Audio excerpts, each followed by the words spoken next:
On impeachment, you just mentioned House Republicans' baseless claims. How confident are you that there will be no evidence that incriminates President Biden and Hunter's business dealings as this goes forward? So let me just give a little bit of a lay down here, because I think it's important. Any specifics to the inquiry? Certainly, I want to say this at the top, as I said to Darlene. I'm going to refer you to my colleagues at the counsel's office. But I also want to be clear about a couple of things. I just talked about Bidenomics. I just talked about the president's going to do tomorrow, really deliver a major speech, something that the American people want to hear about. What are we doing to improve their lives, work on the economy? And these are real issues, real priorities for Americans.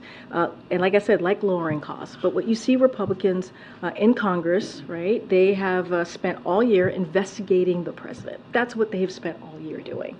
And have turned up with no evidence, none, that he did anything wrong. I mean, that is what we've heard over and over again from their almost year-long investigation.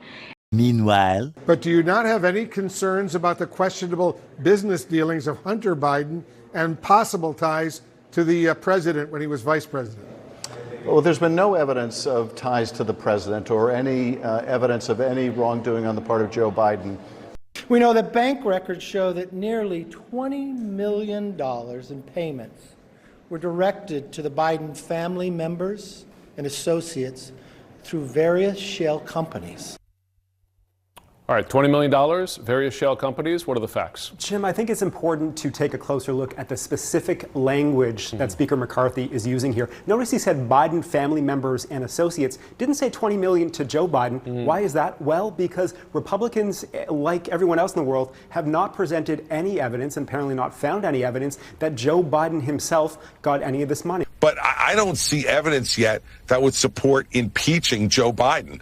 And I think we're cheapening impeachment by doing that kind of thing. I criticized Democrats for doing that over the Ukraine issue a number of years ago on impeachment.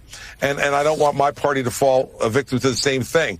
All right, guys, so we got to do a follow-up video to the last video I just did, in which we're going to talk a little bit more about this memo that the Biden White House sent to the mainstream liberal media, essentially demanding that they ramp up scrutiny of the Biden impeachment, aka, hey, the White House is telling the liberal media outlets like CNN, ABC, MSNBC, look, y'all need to come out here and say that the Republicans and their impeachment inquiry is based off lies, okay, that there's no evidence of the crimes that the Republicans are alleging against the Biden crime family. And you're going to see the result of that, right? I think it's pretty obvious if you guys pay attention to what's going on in the media. They're coming out here and repeating White House talking points in regards to, hey, there's no evidence. There's no evidence. There's no evidence. Even though we have a ton of evidence, there's mountains of circumstantial evidence regarding potential improprieties that were committed by the Biden crime family.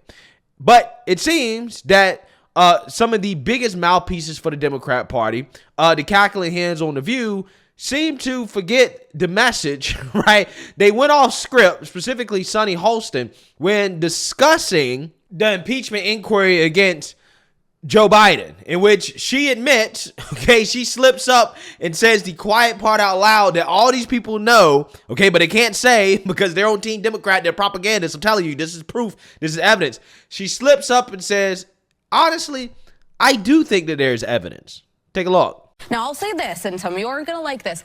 I think there's impropriety related to Biden's involvement with Hunter. I think there's been some misrepresentations. He said Hunter didn't make money from China. He said he had never met with any of his Ukrainian business partners, which he had. He bringing him to the state dinner, I think, was bad optics.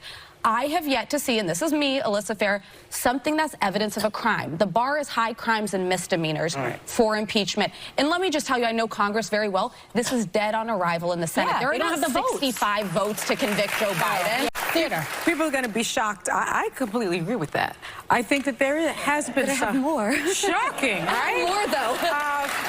I think that there has been some impropriety. I think that there are instances where Hunter Biden, in an attempt to show access to the vice presidency, the vice president's office, made phone calls to daddy. Those have been taped. I think we have the situation with his work in Ukraine. We have the situation with his work in China. There's no way that political influence wasn't a part of that. I don't like nepotism across the board. I mean, what's good for the goose is good for the gander. And so I understand that there is some real concern there. But what is upsetting to me is that Kevin McCarthy and the Republican, this right-wing Republican Party, is trivializing what impeachment is. High crimes and misdemeanors. Our former twice impeached, disgraced former president. Accused of, you know, talking to President Zelensky of Ukraine and trying to do a quid pro quo and trade information for arms when his country was about to go into war with Russia.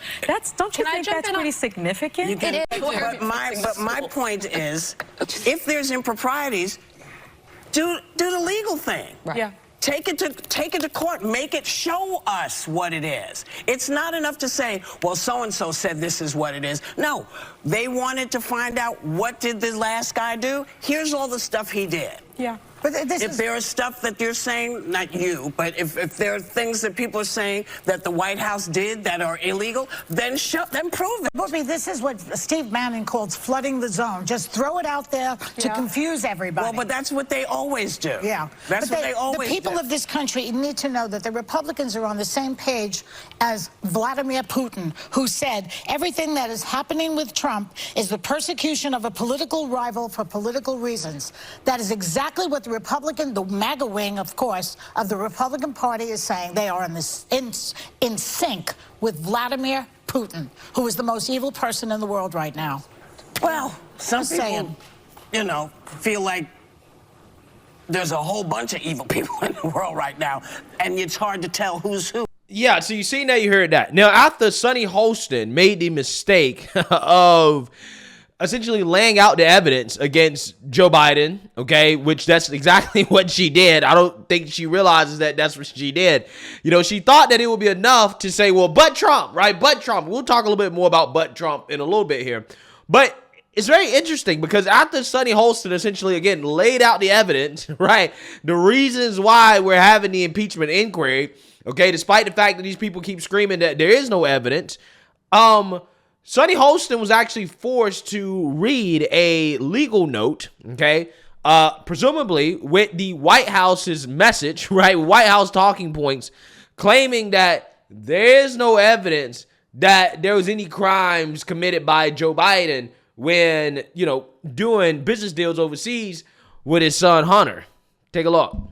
But you have a legal note. Oh, thank you. The White House has called the inquiry, quote, extreme politics at its worst, and said despite months of investigating, Republicans have found, quote, no evidence of wrongdoing. Hunter Biden has denied he did anything wrong by engaging in foreign work in Ukraine and China. I thought it was 4 or 5 years. It'll be all up to them to prove their case. Right. But right now, we're proving our case because we're taking a break and we'll be back. Yeah, so that's not the first time that The View has had to issue a legal notice when they say something and then they have to turn around and retract the claim. Usually they do it when they're, you know, calling people that they disagree with politically racist or white supremacist or neo-Nazis or whatever, right? But it's particularly interesting in this case because Sunny Hostin basically just stated facts in regards to what Joe Biden did, okay, the activities that he participated in, the circumstantial evidence that leads to this idea that he was involved in his son's business dealings. She stated facts, okay? And just because she went on air and said that, something that she's not supposed to say, because remember, guys, they just want these people to come out here and to just say it's all a lie, there's no evidence. They don't want you to actually get into the claims, right? Don't start talking about the actual claims, okay? Don't start talking about the phone calls. Don't talk about Joe Biden threatening to withhold aid. Don't talk about Hunter Biden being on Air Force 2. Don't talk about the business dinners. Don't talk about Joe Biden not sanctioning the Russian oligarch who happened to pay his family money for nothing. Don't talk about any of these things, right? Don't talk about the actual evidence, the circumstantial evidence that they claim doesn't exist, okay? If you do that, right, the White House is going to send you a legal notice demanding that you claim that there's no evidence. Interesting. Again, I don't know if the White House actually beamed in and said you need to, issue this legal notice, but I wouldn't be surprised if they did, right? Because, again, these liberal media shows, these news shows, right, or talk shows, whatever you want to call them, they're just propaganda outlets. That's all they are. And in my opinion, this is proof and evidence. I don't know why she issued that legal statement for. What's the point of issuing the legal statement? The whole point is that she slipped up and said something she wasn't supposed to say. Even the conservative talking head, Elizabeth Fair Griffin, even she was out here saying, well, I don't see any evidence. There's no evidence, because that's what they're supposed to say. Okay. And again, Sunny slept up and essentially laid out the circumstantial evidence. And now, again, they made her retract her statement, right? Which is hilarious. Okay. Absolutely hilarious. But at the same time, for as hilarious as it is also extremely disturbing. The reason why it's extremely disturbing is because it really shows you how much of a chokehold the White House and the Democrat Party has over the mainstream liberal media. Okay. Biden demands that, hey, you guys call the impeachment inquiry a lie, right? It's based off a lie. And then all of these outlets are coming out here and repeating the exact same talking point. There's no evidence. There's no evidence. There's no evidence, right? When, again, the circumstantial evidence is there. Okay, there's plenty of evidence. You just don't want to see it. You don't want to acknowledge it. Again, even on MSNBC, they won't even acknowledge it. Okay, they won't even acknowledge it, right?